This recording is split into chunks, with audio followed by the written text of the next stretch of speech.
Mīļie draugi, jūs varat sakārtoties tur visi tajā Baltijas ceļa grāmatu ķēdē, lai katrs savu roku pieliek pie grāmatas ienākšanas bibliotēkā.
Tikko redzējām grāmatu ceļu pāri Daugavai, pāri jau aizsalušajai upē, bet ar ļoti sasilušiem cilvēkiem.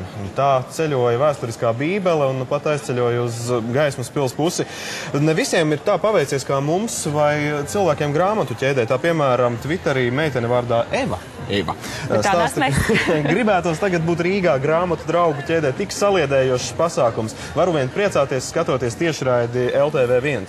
Jā, un, protams, ka mēs arī Latvijas televīzijā filmējam visu grāmatu dzīvo ķēdi, un kā var redzēt daudzas pazīstamas sejas, var redzēt Latvijas mazplūks, kas ir atnākuši, var redzēt dažādu uzņēmumu pārstāvis, tur ir gan Delfa, portāla Delfa pārstāvi, gan Latvijas televīzijas darbinieki, gan arī citi. Tā kā droši skatieties un meklējiet sev pazīstamās sejas, pat tie, kas neesat klāt uz vietas. Twitterī atkal ziņo gan Tautas deju ansamblis Atškups, gan Emīla Dārziņa koris, ka savu pienākumu viņi ir veikuši.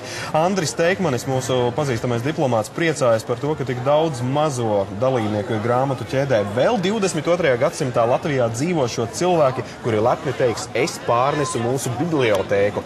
Bet par to pārnešanu un stāvēšanu ķēdē ir arī cilvēki, kas stāsta, ka esot krietni nosaluši stāvot ķēdē un nododot lēnā garā grāmatas. Tiešām vēl un atkal mudinājums jums ģērbties silti, un pie viena arī būsim saprotoši. Katrs cilvēks grib acīm redzot nevien nodot šo grāmatu, bet arī pieskarties tai ilgāku brīdi, izlasīt, kas uz tās ir virsrakstā minēts, un tādā gadījumā, protams, šī ķēde mazliet aizkavējas. Grāmata tuvojas bibliotēkai. Ieva Alberta žurnālisti bija ierosinājusi klāt otru ķēdi uztaisīt pa Daugavas ledu, jo mēs redzējām aero tādu filmējumu no augšu, redzēt, ka viss akmens tilts ir noklāts ar cilvēkiem, kuri mums māja un ir sadavušies rokās ar grāmatām. Tas bija sirsnīgs skats, kā cilvēks ierauga, mazs helikopterīts un priecājas.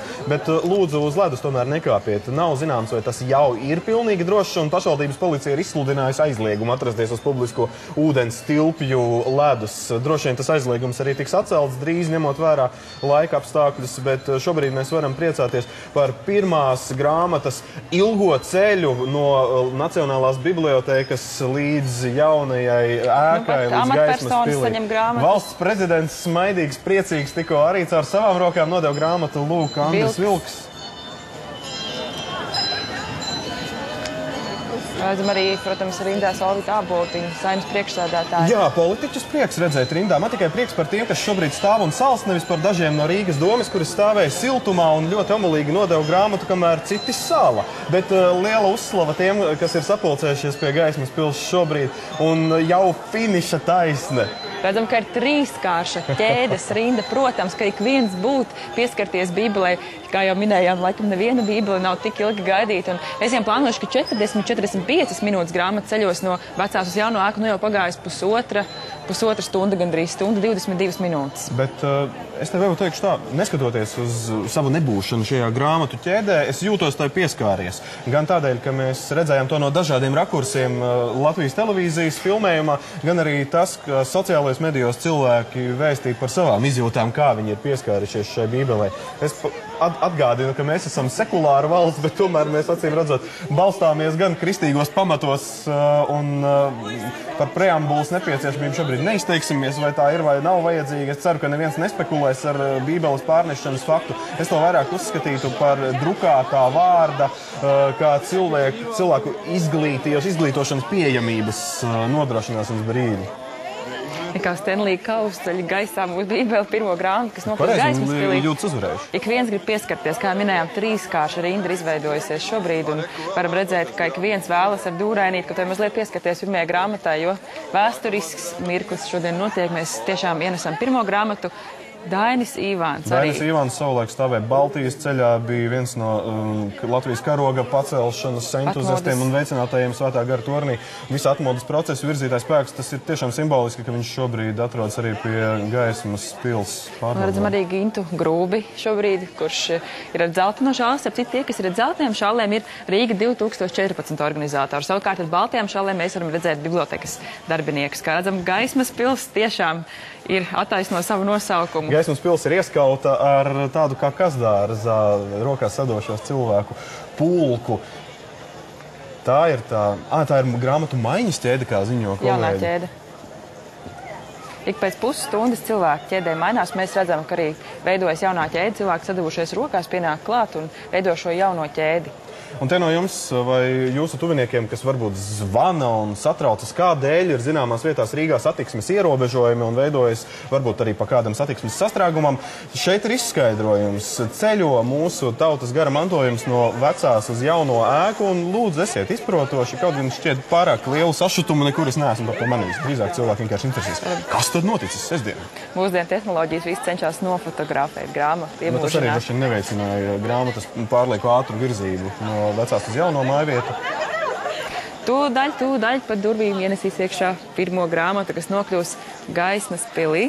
Šobrīd ir 1:24 minūtes. Te jau gribas skaitīt laiku sprīd, teiksim, 10, 9, 8, bet šķiet, tā kā mēs visu laiku neredzam šo grāmatu, tad jaunā gada simulāciju nerīkosim. Karina Petersona, Jānis Dripa ļoti smaidīgi stāv pie durvīm un gaida šo vēsturisko mirkli. Arī jūs, skatītāji, Latvijas televīzijā varat to redzēt.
Šobrīd mēs redzam Gaismas pili no iekšienes. Bibliotekāri šobrīd gaida pirmo grāmatu. Kā minējām, biblioteka šobrīd netiek atklāta. Viņa tiek atvērta uz īsu brīdi, ienest pirmo grāmatu. Biblioteka tiks atklāta pēc 123 dienām, 29. augustā. Palabošu mazliet vairāk, tās dienas būs 223. 223. Bet es saprotu arī tevi, ka tu gribi ātrāk šo ēku atklāt, jo no ārpuses viņi izskatās atklāt.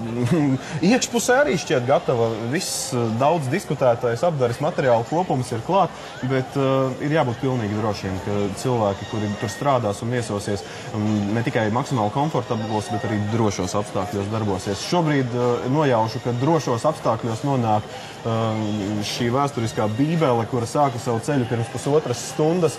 To nodeva citu rokās vecākā bibliotekāre un plauktā noliks jaunākais Latvijas Nacionālās bibliotekas darbinieks. Viņus varam apskaust visi mēs, vien atceroties pievienot klāt priekšā balta skaldība, kā skaldības mieklis. Nu, redz, atkal skaistais gaismas stars virs mūsu Gaismas pils, Gaisma Ausē, augšā cēlās Gaismas pils. Nu, pat redzam arī bibliotekas darbiniekus, kas gaida grāmatas ienākšanu Gaismas pilī. Redzēt satraukumu? Satraukumu mēs redzam, satraukumu mēs jūtam, cilvēki ņudz, daži stāv ļoti rāmi rimti, bet spriežot pēc tā, kā visi sastājās tādā skaistā alejā, grāmata tūdaļ tiks nodota no rokas rokā arī bibliotekas skaistajās iekštelpās. Ik pa laikam var dzirdēt, kāds iedziedās vai koristi, vai vienkārši kāds varbūt kopas. Un aplausi. Visi gaida grāmatu. Vēsturisks mirklis. Interesanti, vai tie ir veicināšanas aplausi, vai tie ir sagaidīšanas prieka aplausi? Tūdaļ redzēsim. Droši vien, ka sajūsmas aplausi. Es no sajūsmas aplaudētu skaļāk. Tātad pirmā grāmata, kas nonāk šajā milzīgajā ēkā. Nu, par to, vai kāds būvnieks varētu būt ienesis savu grāmatu iekšā, par to vēsturi klusē, bet šķiet es jau redzu, un arī līdz ar to jūs visi redzat, pirmo grāmatu ieceļošanu Gaismas pils ēkā Pārdaugavā.